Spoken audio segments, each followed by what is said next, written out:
I'd like to take this opportunity to share with you an update as we come out of the lockdown that has been impacting us here in the North New South Wales Conference. Most of our churches have again found themselves facing significant disruption because of the pandemic. And we've had to resort to online worship services again, lots of time and hours spent on Zoom, and all of the disruption associated with that. But even with that, I have been amazed at the creativity and the initiative that you as members and leaders in the local church have demonstrated through this very difficult and challenging time. Creativity with churches working together to produce children's ministries programs and the like. It's just been amazing to see. Thank you for your support. Thank you for your patience. Thank you for your persistence. Thank you for hanging in there. And thank you for your ongoing financial support of the conference. Tithe this year is tracking very close to budget, which was a significant increase over last year. So thank you for that.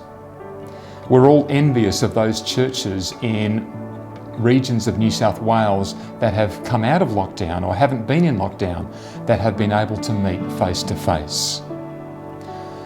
The recent public health orders affecting residential aged care and now our education sector are causing significant distress and pain and anxiety, as many employees feel that they are backed into a corner and forced to make a decision between the vaccination or their jobs. The stakes are very high. Many of you are asking, what is the church doing? What is the conference doing to work to have our churches open for everyone, vaxxed or unvaxxed? What is the church doing to stand up for freedom of choice or the freedom to choose openly? Please be assured that church leaders are working very hard in this space, and I would like to pay particular tribute to Pastor Michael Worker, the General Secretary of the Australian Union Conference, and others who are working alongside of him. The Adventist Church has joined with other faith leaders to lobby the government to allow places of public worship to be open for everyone. Now, we acknowledge that there are differences of opinion when it comes to the issue of vaccination. And we respect the decision that each person is making in this space. What we don't want is to cause any further division or polarisation amongst our membership here in this conference. We have consistently argued that when churches are open for public worship, that they are open for everyone.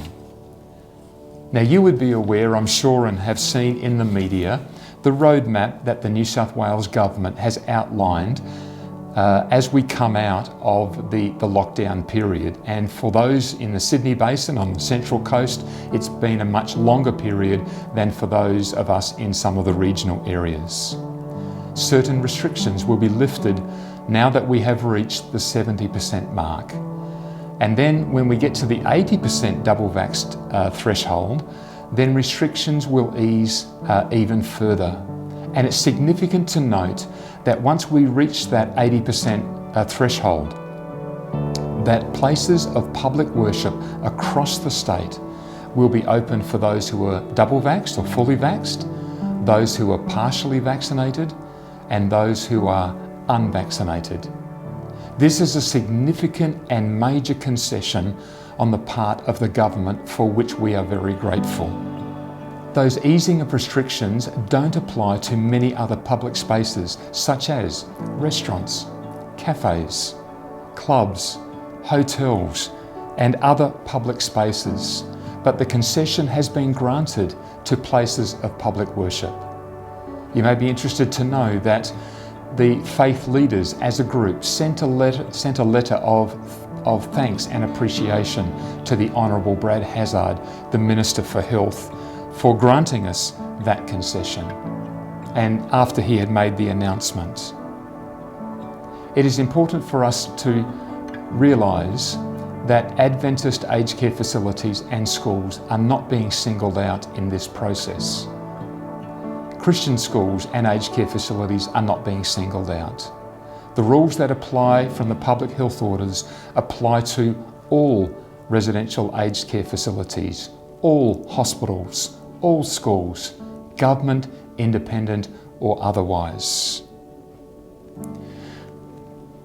As mentioned earlier, there are different points of view, and it is so important that we continue to treat each other with respect, with courtesy and with kindness as we navigate our way through this difficult and challenging time.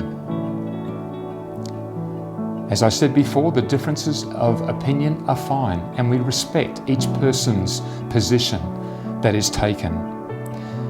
Let's not lose sight of the things that unite us. The foundation of the Bible, the fact that all of our beliefs are based on Scripture, the hope of the soon return of Jesus Christ, the free gift of salvation that is available to every person, the blessing of the Sabbath rest that God gives to us every week, the gift of our health, message and understanding. We have a unique message that God has entrusted to us to share with the world in this, and it is becoming increasingly urgent. Let's not lose sight of that.